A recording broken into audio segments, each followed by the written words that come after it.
Well, here we are going to begin looking at some of the basic principles at work here in intuition. These are necessary prerequisites that really are critically important. And this is where we really come into living in an intuitive way, incorporating an intuitive approach to life, and it's fundamentally a spiritual approach to life. First and foremost, and I think one of the most important things, is that we need to live and function as an open system. It's so important to be open to new possibilities, to wonder about new angles to things, to be receptive to new things. It is key, the state of receptivity and openness, and inviting a higher consciousness, a higher awareness to come into our lives. This is foundational, and this is, where we then get out of our small, puny little ego mind and we open up to expand our consciousness to be receptive to a higher mind, to divine intelligence, divine inspiration.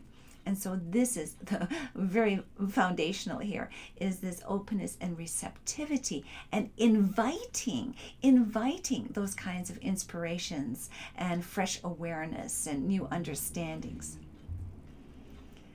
And so, of course, that's tied in with the second key thing here, is being willing to grow.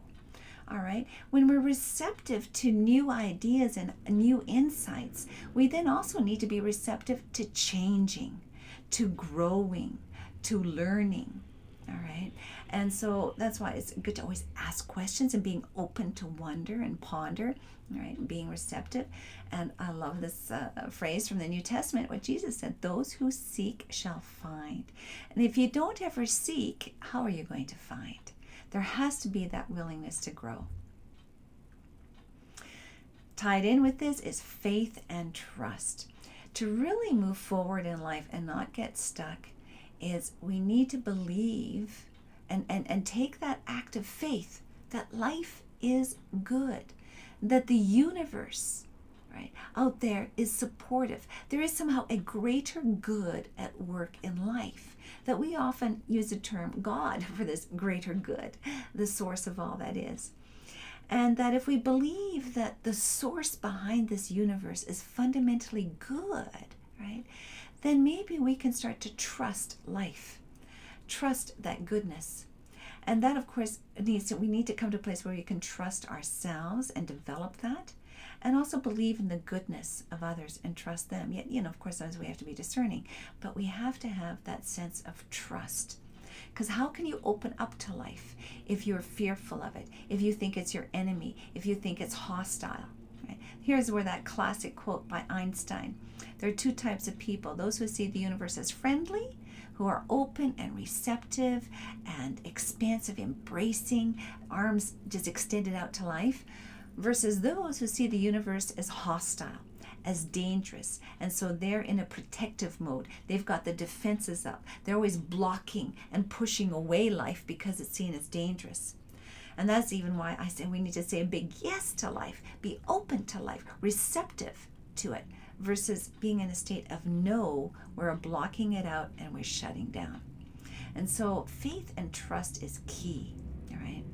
And with intuition, working with intuition, it takes that aspect of faith to believe in what is not quite yet visible, right? That is what intuition is leading us towards, is new possibilities of what could be, but hasn't shown up yet.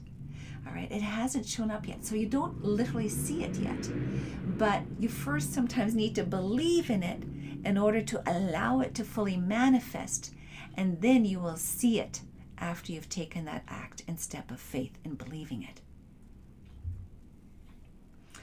And of course, if there is that element of trust like this and faith like this, that involves an act of surrender, right? A surrender. Trust and surrender tend to go hand in hand, right? You're willing to let go when you trust. And when you're willing to kind of let go, right, it is sort of surrendering something over. And so this is key throughout life. It's a fundamental principle in just growth in general and spiritual path as a whole. So when we do set forth our intentions, we also need to let them go and release them. And I do want to do a series later on just on manifesting your intentions. But this is key. There has to be that element of detachment, of letting go of the outcome. You put forth your desires, your wishes, your prayers, right? But you then also are willing to release them and trust the universe. The whole journey, of course, as we even have said in other places, it involves self-awareness. I mean, that's what the whole spiritual journey is about. So we need to know ourselves, and this is especially necessary in terms of getting clear with intuition. We need to be able to discern what might be authentic inspiration that's coming from beyond versus stuff inside of me in terms of fears, past hurts, the ego's agendas that then can be a form of self-deception. All right, so we need to really know ourselves, okay, and really get clear on the dynamics at work within us. And that involves, again, a commitment to truth and integrity, which I've talked about elsewhere, that we need to always be seeking the truth in ourselves and about us, and to really get clear as to what's really, really going on. Then we can understand, what's motivating our desires. Am I being driven here by fear?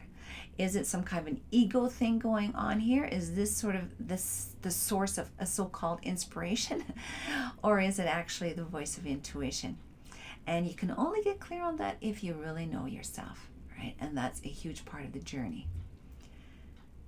And so that means then we need to do the work of clearing out our baggage. All right, we need to get cleared and remove our fears, our doubts, our resentments, all kinds of negativities, okay? We need to literally declutter our lives of anything that's negative and toxic, distracting, sometimes other people's agendas. We get contaminated in so many ways. And those all will interfere energetically from our hearing intuition clearly. All right, so we need to do quite a bit of work of clearing out that baggage, and this is so key to the whole spiritual journey.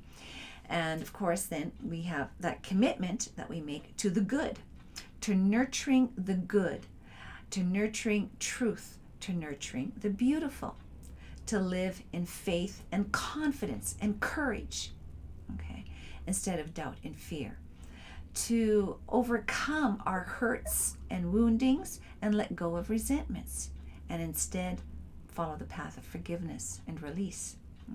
So this is very much a part of the journey. And of course, we need to, as we do get to know ourselves, we need to know what it is that we love. What is our bliss? What is our soul's calling? Not what our parents maybe wanted us to be, but who we are in our nature, our authentic selves, why we are here on this planet this time. We have a mission, a destiny. There's something deep within us that is pushing us forward, that is the source of our authentic desires that we are meant to fulfill. And as we do fulfill, it brings us joy. When we are doing what we are meant to do, we then feel fulfilled. It brings us joy. It brings us a sense of completion. And so we need to get in touch with that to know what that is. And so this is why you get this common message that we are to follow our bliss. Okay? So that then shows up in a tangible way of following the energy. All right? Like, if you think of going in this particular path, what does your body feel like? Do you feel like, oh no, I'm feeling kind of a bit down? Do you feel kind of heavy if you're thinking about going this direction or taking on this project? And it's like, oh. Or does it feel like, ooh, juicy, a little bit of uplifting, enlivening energy, right? You follow the energy that's guiding you as to, it's a yes or no energy, basically, all right, that will guide you into what you're meant to do. And so, though a part of this is we're meant to get ourselves into a happy place, to cultivate and nurture a positive state of being. And sometimes we need to kick our butts to get out of a negative state, because negative states of being can become habitual. It's like a bad habit. All right. It's like, okay, you've gotten yourself in this rut of thinking negatively, or kind of staying down, or always being cynical and doubtful and resentful. And we get stuck in that. And sometimes you got to say, enough is enough. The end of this, I'm kicking this out of my life. Is no longer welcome here. I now renounce it. I rebuke it. I command this to depart. I will not allow it or give it any place in my life.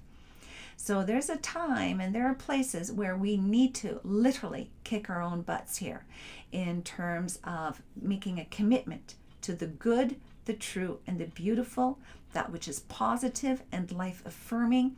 That is what you want to establish in yourself, and you clean house. You get rid of the garbage, okay? And you put the positivity in place, and you follow that. You live by that, all right? And you let that guide you. And the end result of the spiritual life and the intuitive life is coming into full presence. This is so important. This is really what it's all about. Being fully present in our lives right now, in this very moment, as it is. And then you engage and work with what's right in front of you, what's showing up in your life right now. When people are asking, what is my purpose? What should I do? Well, what have you got right in front of you right now to do? That's your first step. Okay, that is your first step. And then from there, you go onward. From there, you build your dreams. But at times, sometimes, we get stuck where we have things right in our face and we're just not taking them on. We're wanting to avoid them. And we can get into a little bit of a mind game of thinking, oh, I don't have any purpose. I don't know what I'm doing. I don't know what I'm doing. We just go around in circles and circles and circles. The beginning point of your journey is the first step that's right in front of you. And the beginning point in your journey is to show up right now and own your life. This is it. Not escapism, not fantasy or wishful thinking, but owning our lives right now. And then the path is one of alchemy, taking the lead, taking sometimes the crap that's right in you and around you in your life right now, and starting to work on that to transform that into gold. And that is often where we need to begin our journey, right? So the goal is, time and again, is to be fully present in what is. That is the starting point. And from there, you create your future. But this is what you've got to work with. And how you're going to get to that future is by taking that first step right now in terms of where you're at. Okay? So there you go. These are some basic necessary prerequisites, I would say, for living more the intuitive life and fundamentally the spiritual life. All right, just some fundamental principles at work here.